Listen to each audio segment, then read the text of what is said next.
शुभेच्छा. आज मी अशा शक्तीबद्दल बोलणार आहे की जी शक्ती शांत आहे पण प्रचंड आहे, जी शक्ती कोमल आहे पण अटळ आहे. ती शक्ती आहे ती आहे माया. तिच्यामुळे सस्ते ही काया पण तरीही तिच्या वाटेत कास्तात काढते. हा प्रश्न समाजात विचारताना माझा विषय तुमच्या लक्षात आलेलाच असेल की आजच्या स्त्री पुढील आव्हान.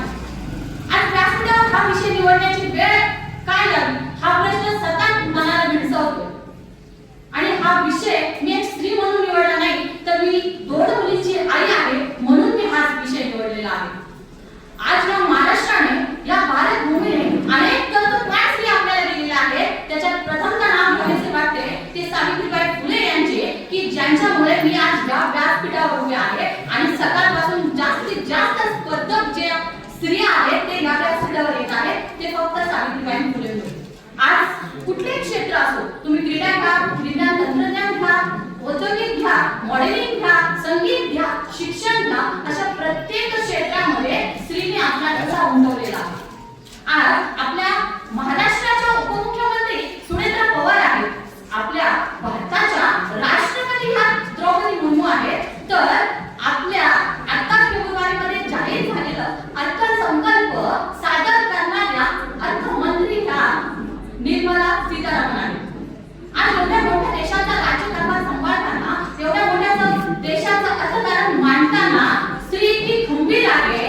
परंतु ज्यावेळेस तिच्या सुरक्षिततेचा प्रश्न येतो ना, त्यावेळेस मनात प्रश्न येऊन जातो की जर या समाजाला तिच्या आसवे पुसता येत नसतील ना, तर तिच्या आसवांचे कारण हा समाज नव्हते. जर या समाजाला तिला पंख देता येत नसतील ना, तर तिचे पंख छाटण्याचे काम तरी या समाजाने करावे.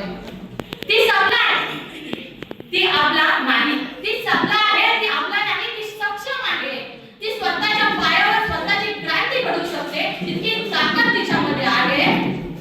म्हणूनच हा विषय निवडण्याची वेळ आहे. काय चूक होती हो त्या डॉक्टरची? काय चूक होती त्या डॉक्टरची की आता रात्री ती तिची ड्युटी बजावत होती आणि उद्याच्या उज्ज्वल भविष्याचे स्वप्न ती पाहत होती आणि हे स्वप्न साकारण्याआधीच तिला हे स्वप्न साकारण्याआधीच तिचं स्वप्न हिरावून घेतलं. काय चूक होती हो? काय चूक होती त्या 3 ते 4 वर्षाच्या चिमुरडीची की जिला माझं उद्याचं भविष्य काय असेल मी माहित नव्हतं, माझं जीवन काय असेल माहित नव्हतं, जीवन काय असतं हे कळण्याआधीच तिचं जीवन संपवलं. काय चूक होती हो त्या निर्भयाची? आज मेणबत्त्या आपण रस्त्यावर उतरतो. आज मेणबत्त्या आपण रस्त्यावर उतरतो, पण एक मेणबत्ती चांगल्या विचाराची आपल्या मनामध्ये पेटवा की ज्या मेणबत्तीच्या प्रकाशाने आपल्या मनातील अंधकार, वासनेचा जो अंधकार आहे तो नष्ट होईल.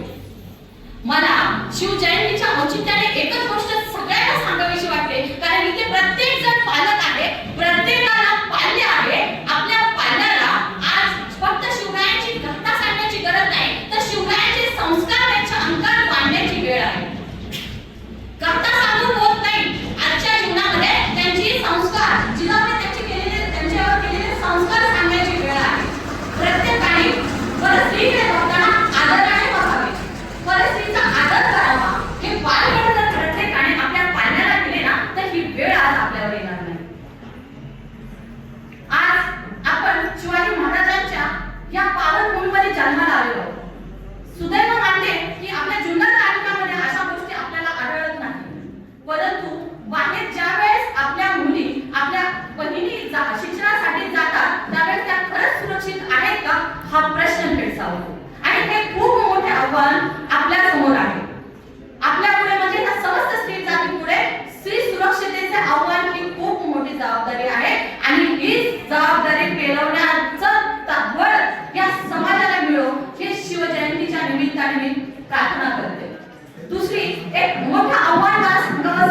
याच्यामध्ये फक्त पुरुषच नाही, त्याच्यामध्ये स्त्रिया सुद्धा जात आहेत. म्हणून इथल्या प्रत्येक माऊलीने आपल्या मुलीला हे बालगडू देण्याची ही गरज आहे.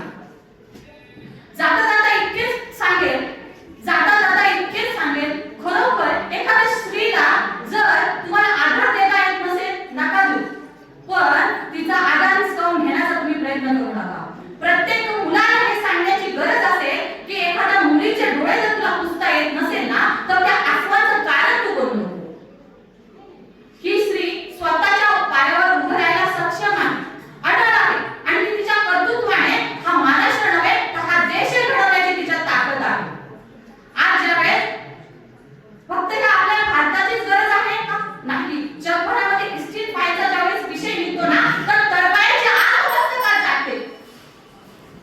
या निमित्ताने खरोखर एक सगळ्यांसमोर एक विनंती आहे की आपल्या प्रत्येक मुलाला आपण हे बालकडू, संस्काराचं बालकडू, दुसऱ्या स्त्रीकडे आदराने बघण्याचं संस्कार प्रत्येकाने आपल्या मुलाला देणं गरजेचं आहे. आणि जर शिवरायांचं स्त्रियाकडे बघण्याचा